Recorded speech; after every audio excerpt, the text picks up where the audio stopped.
कुलदीप जी आपके लिए बहुत ही प्यारा शायरी है, जरा ध्यान से सुनिएगा।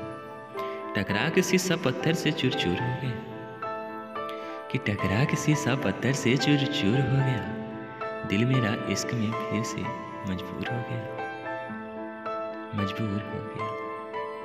मैं लाख छुपा रखता था महफिलें में इसे, कि मैं लाख छुपा रखता था महफिलों से इसे, तुमसे इश्क करके बहुत मशहूर हो गया,